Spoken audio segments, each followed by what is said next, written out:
Going to the arcade today is not the same as it was growing up. Going to arcades in the 80s, 90s, and early 2000s was a different experience, and I would love to talk about that on a video sometime, just how arcades have changed. But one of the things that has never changed for me is that I love to bring that arcade experience home with me. Always have. Whether it be on the Nintendo, the first system I had, the Sega Genesis, which was the next system I got, and all the progressions as the different generation of consoles came through, I always go back to arcade experiences. Now, don't get me wrong, I play all sorts of games that are very lengthy, that take 200 hours plus to complete, but sometimes I just don't have the kind of time to sit down and invest. I want a quick, sort of to the point arcade experience that gives me a challenge and one I can keep coming back to. And still to this day, that's something that I enjoy even in the comforts of my own home. And that's sort of the purpose of this video today. I've got 5 games that you can find on the Nintendo Switch that I think aren't really talked about a lot and are definitely a really, really awesome throwback to late 90s, early 2000s arcades, or just arcades in general because of their gameplay style and what they bring to the table. So let's take a look at these 5 games that I find are kind of under the radar, so to speak, and would be great for an arcade experience right inside your home. The first game we're going to talk about is Soccer Die Cosmic Cup. This is just a wacky game, and it really reminds me of something like Ninja Golf, where you take a sports game and throw something else into the mix. This one has you going up against all different sorts of enemies, probably stuff that they got inspired by, like video game sprites or movie characters. Those guys kind of look like they're from Contra. Music's great. It's got that chiptune aesthetic, much like the graphics as you see here. Kind of reminds me of something that would have come out in the late 80s, early 90s in the arcade. And you know, it's one of those kind of games, there's not a lot of depth to it. You know, it's a straight up arcade experience. When you fire it up, you get the ROM check. Winners don't use drugs. That's ripped straight from the arcade, so Pipeworks Studios knew what they were doing. But you have 1 and 2 player options. I haven't tried the co-op yet. That could be fun. You have different characters to choose from, and I'm not sure what those different characters really bring to the table. I tested a few out. They both kind of seem the same to me. And of course, each boss that you fight on each level has this nice little cut scene sequence, and it's just awesome. It brings that, again, different thing to the mix to a soccer game, and making it a very challenging arcade experience, no doubt.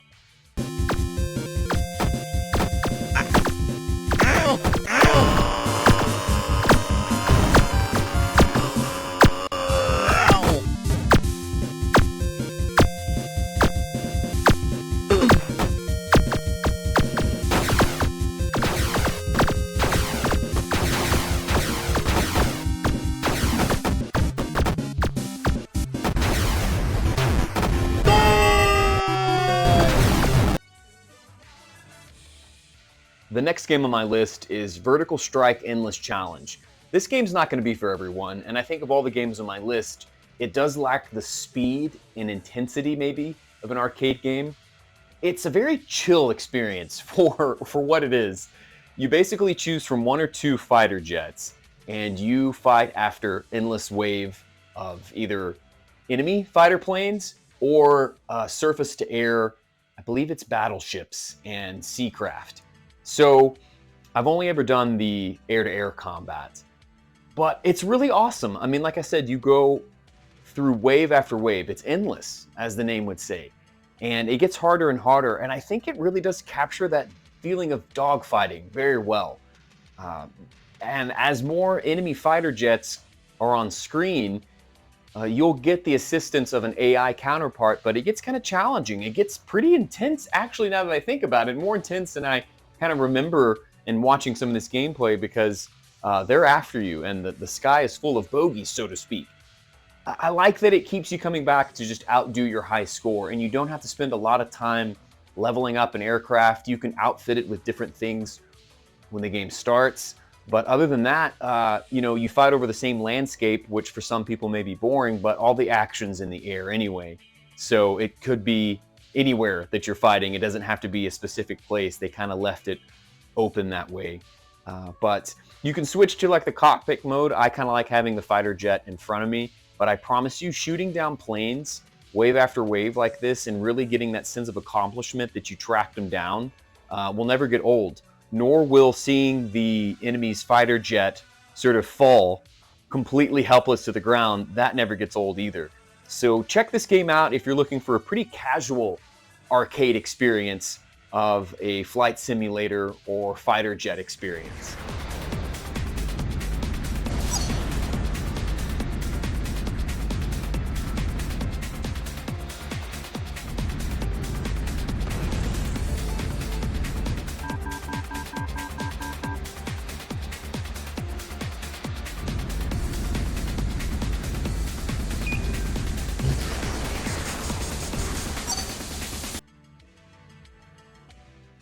Number 3 on my list is Shaolin versus Wu Tang, because you got to have a fighting game, and this one is a lot of fun. It falls in the category as almost like a licensed title, because you do have fighters that span kung fu movies from the 70s, 80s, and 90s.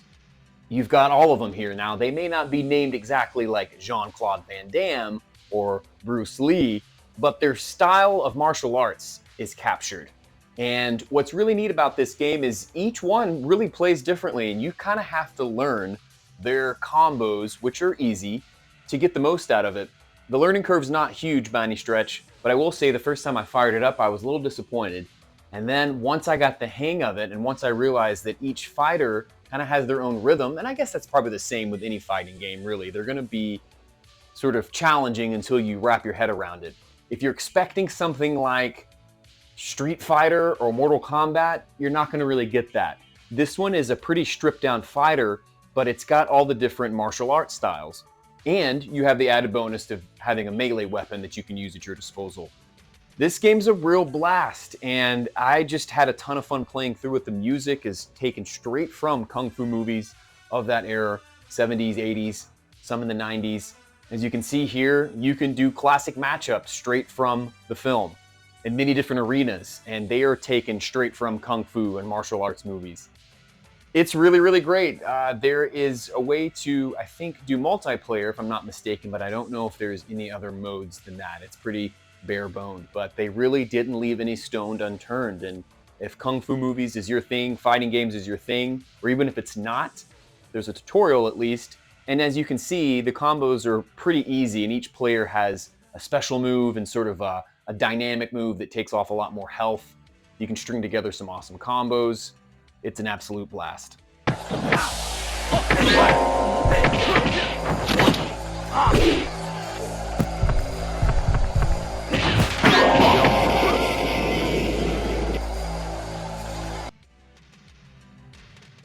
Number 2 on my list, just missing the number 1 spot, is Hotshot Racing.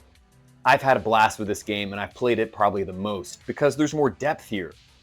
There is tons of tracks to choose from and different variations within each little area's track, and the design is spot on. This game just reminds me so much of virtual racing or race driving or any of those really fun over-the-top arcade racers. You use drift to boost your turbo power, and you have to do it very strategically as the races can get pretty close. And so the drift is a simple mechanic to use, but it adds that flair. And speaking of flair, you can customize the flair, the bumper, or the color palette of each car. And there's, I think there's like 16 or 12 different racers to choose from with different style cars that fall into different categories. This is one particular racer's like supercar, but there's tons of customization and lots of stuff to unlock, as well as game modes. But I kind of stick to the arcade game mode, and that's why it makes my list, because the core game itself is really just an awesome arcade racer that can get rather challenging. I mean, it kind of moves through a circuit system like a Mario Kart, and it amps up the difficulty. You can adjust all those settings as well. You can save replays, which you're kind of seeing here, but all in all, a fantastic experience, and the music is just top-notch as well.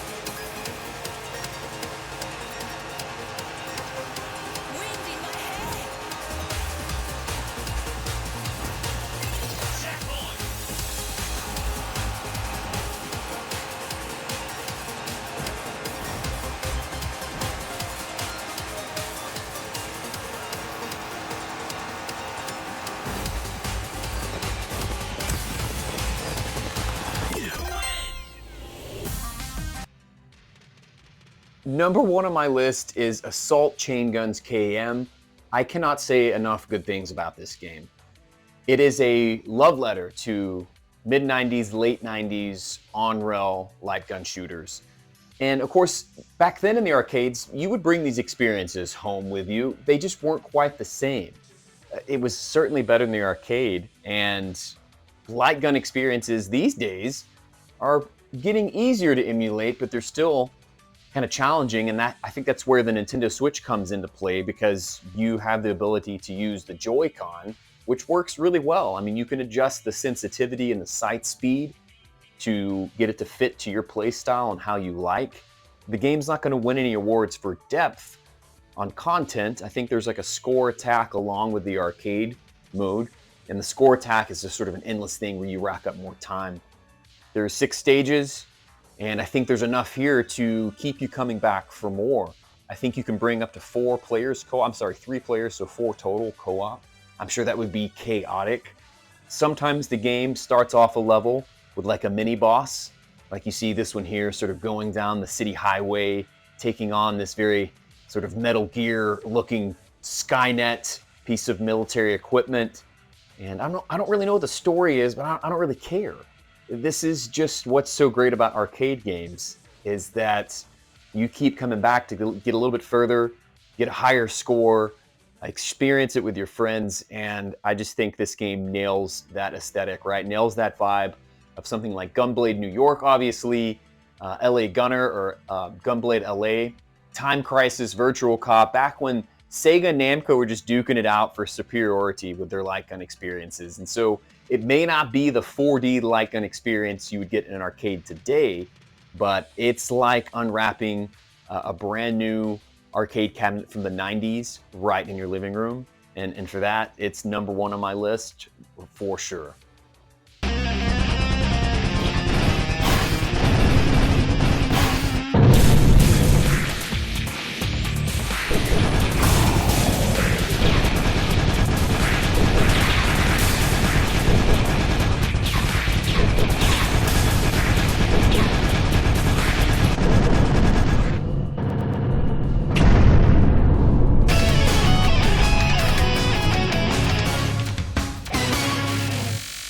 So there are my top 5 Nintendo Switch games that don't get enough love, in my opinion, that bring that arcade experience right into your living room. Viewers, do you enjoy the arcade? Do you have awesome arcade memories like I do? Do you know of any other games that just don't get the kind of love that are an awesome arcade experience? Comment down below, and if you haven't already, subscribe to my channel. I do all sorts of stuff like this on here. And hit that notification button so that way you can stay up to date for when I post new videos. And it's like I always say, let's be kind as we rewind and fast forward through time. Thank you so much for stopping by 2-Day Rentals.